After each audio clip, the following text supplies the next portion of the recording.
the center, he very well could be reelected president of the United States. That we should not just assume that there's no way we would do this again as a country, right? There is very much a way when I look at these polls because of that dissatisfaction we see with President Biden.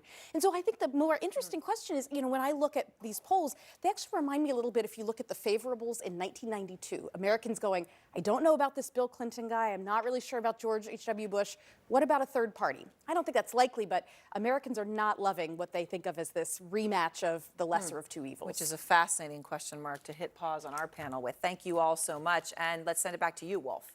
All right, Aaron, and we're back with our panel here in Washington right before the town hall is about to begin. Jeff Zeleny, what does Trump need to accomplish at this town hall that begins just, 5 minutes or so from now? Look, I think that the voting does not begin in this primary for at least 7 months. So the primary will not be decided tonight.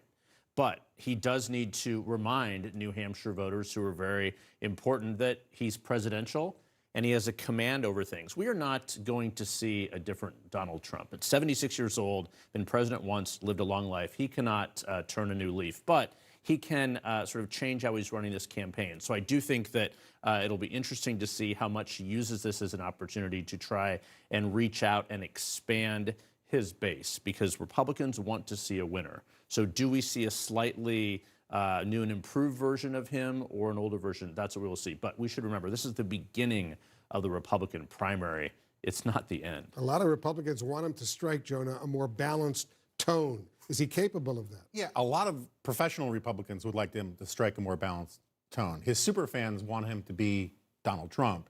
And I think part of the problem, part of the challenge of trying to reach out to this broader coalition, to reach out to the center, is the primaries haven't started yet.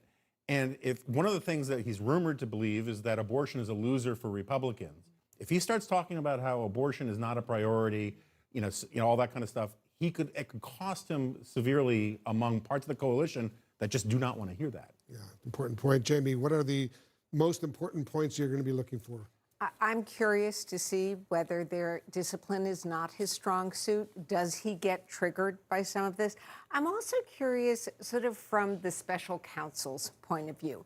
He is under investigation, credible investigation, federally, Georgia.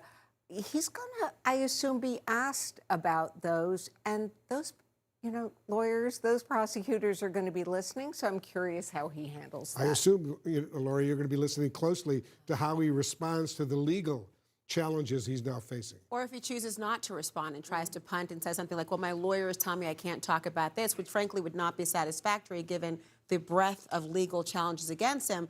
But I will say this, as a matter of a civics lesson, remember, the president is the head of the executive branch of government, which means their job is to enforce the laws.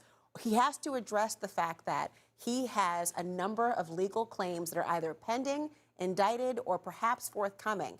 How does he convince any base, any potential party to make a broader tent that he could serve as the head of the executive branch to enforce the law and have all of these matters against him? How does he deal with this latest legal disaster he faced yesterday? Well, look, we saw he was defiant. So when he came out, so I certainly don't think he'll change his tune on that. But I can't imagine that he wants to dwell on that because politically speaking, it is a loser. Some of these other issues he's had have rallied his base around him. Some of his closest advisors that I've been talking to over the last couple of days, they do not think that this is a winner for him. So my guess is he is not going to try and dwell too much on that because this simply is not a winning issue for him. But of course, he'll be asked hard questions about this and so many other things. There's so many questions to talk to him about. What's the most important thing you're going to be looking for? The exits. No, some people have Trump fatigue. I have Trump Epstein-Barr.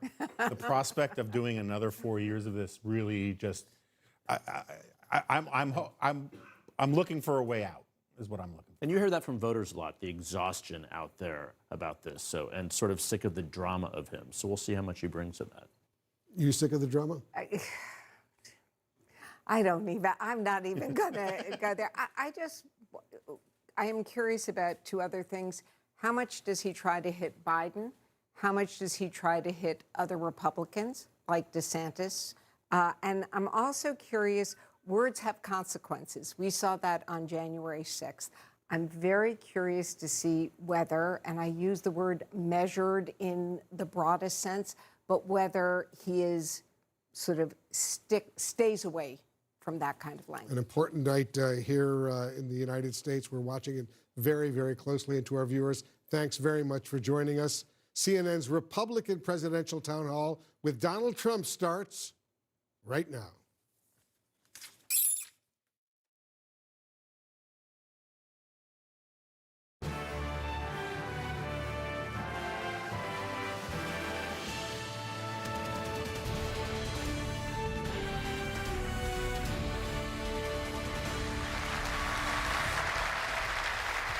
Good evening and welcome to New Hampshire, the first GOP primary state.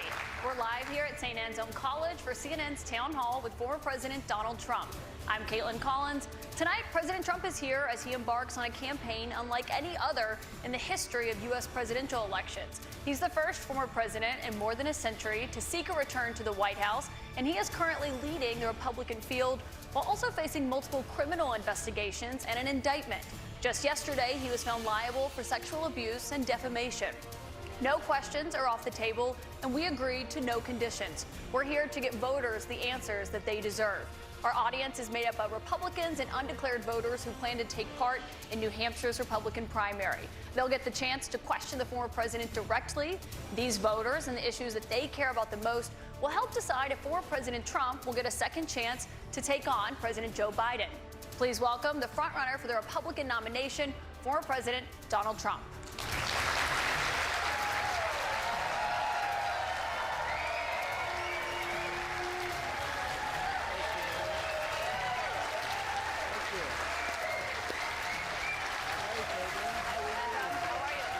Thank you for being here tonight.